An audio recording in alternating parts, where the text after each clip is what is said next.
willnisley.com. Will Nisley.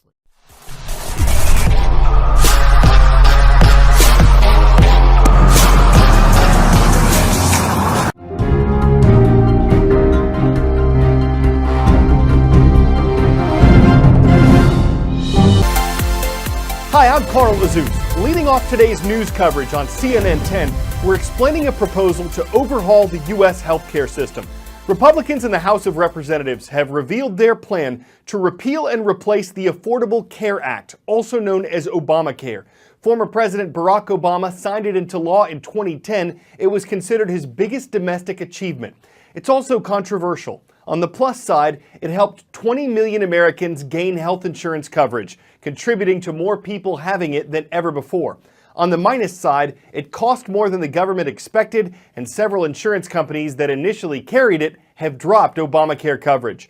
Congressional Republicans have been trying to repeal the law for years. Now, with their party in charge of Congress and the White House, they've released a proposal called the American Health Care Act. The bill would eliminate the Obamacare requirement that Americans either get health insurance or pay a fine of at least several $100s for not having it. It would maintain some of the popular parts of Obamacare. It would get rid of the government payments that help people buy health insurance and replace those with a tax credit.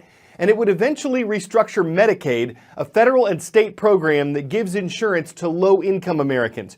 Just as Obamacare is controversial, the American Care Act is too. Speaker of the House Paul Ryan says Obamacare is collapsing and that the new law would reduce costs and give every American access to good, affordable health insurance. Independent Senator Bernie Sanders has said having access doesn't mean people can afford it.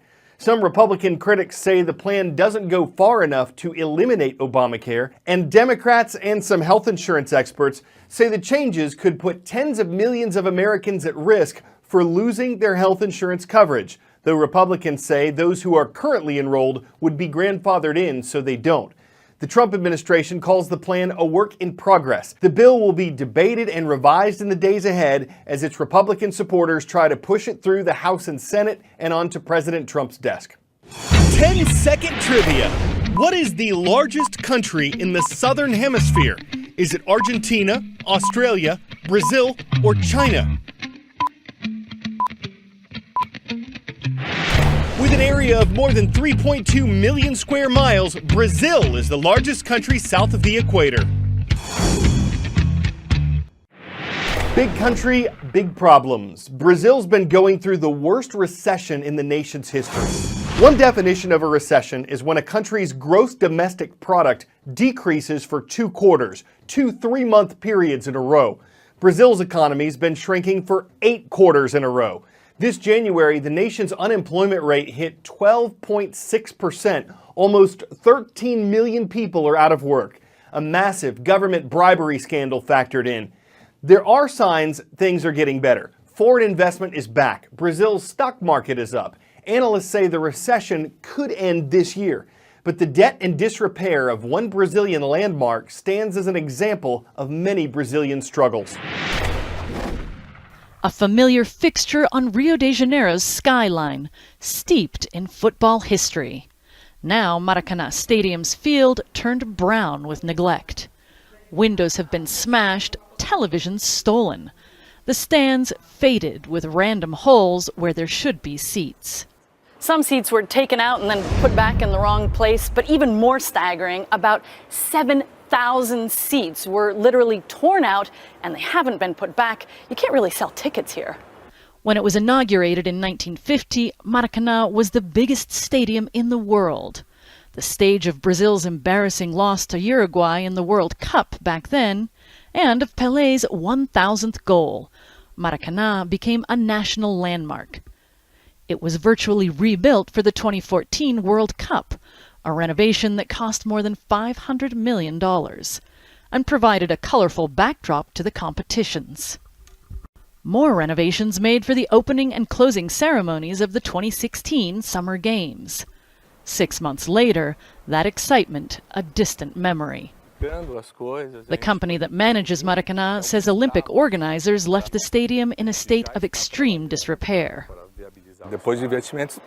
After all the investments, it's such a pity that this newly refurbished stadium wasn't being maintained. They walk us through the stadium to see the damage firsthand. Well, we know at least now where some of those seats ended up. But the Rio 2016 organizing committee insists they offered to pay $130,000 for repairs when they handed the stadium back to the state of Rio de Janeiro, itself now completely broke. Whoever's to blame, the sorry state of affairs raises questions about what kind of legacy the Olympic Games have left for Brazil. Shasta Darlington, CNN, Rio de Janeiro. Chip cards. Credit cards with tiny microchips have been increasingly used in the U.S. since 2015. The old type of card, which utilized a magnetic strip, was easier to hack and steal information from.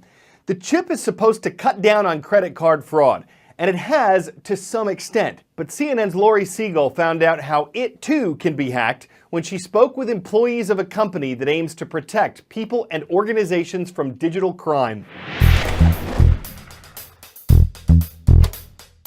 Chip cards. They take forever. On the bright side, they're also more secure. They're supposed to stop criminals from stealing our information. But the very thing that makes them take longer may also make them vulnerable. On an old-fashioned credit card, the data that's sent to the register is static. It never changes. On a chip card, the data is randomized, which means it's only good for one transaction.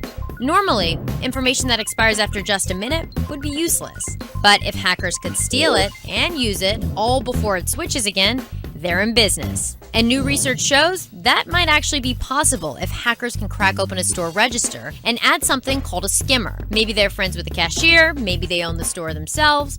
Whatever the case, the hackers wait for you to insert your card, and then their minute begins. Here's how it works.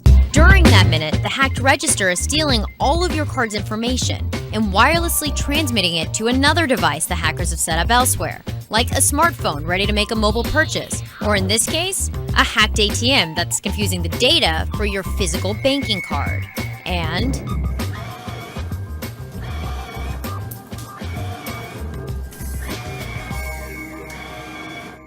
first of all, wow. What did we just see? Can you explain what just went down? The data on the card is getting transmitted to a device that's inside this false front here.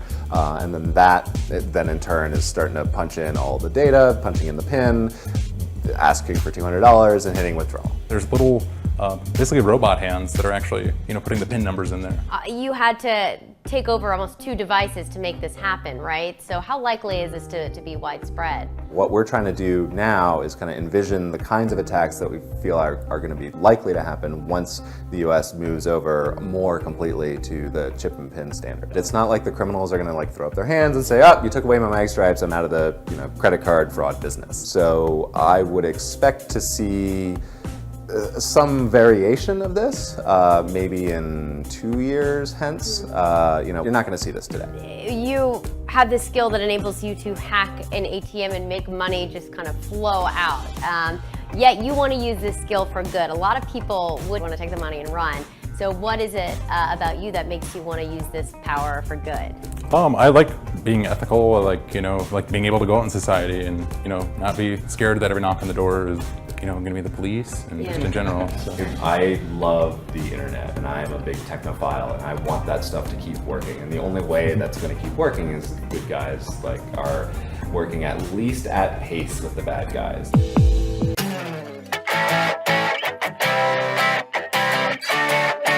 On a day off, some folks might go to a museum and then work out. Others might work out and then go to a museum. At New York City's Metropolitan Museum of Art, you can now do both at the same time. The Museum Workout. It's advertised as radical, a chance to connect with the art while activating body and mind. It's also expensive, $75 for 45 minutes, though that does include a museum ticket. The morning workout is sold out, which indicates that exhibiting fitness may be just the ticket. Does it elevate working out to an art form? Maybe if they're doing plyometrics, art aerobics, power art lifting, museumba. Guess it depends on whether museum point to all of it. I'm Carl Artzus.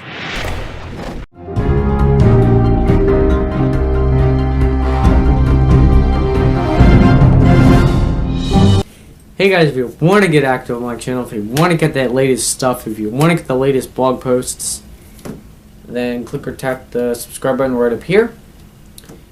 You can also check out my website with the latest posts right down here. And you can view a random video for yourself right over here. Also, I encourage you guys to check out the description down below.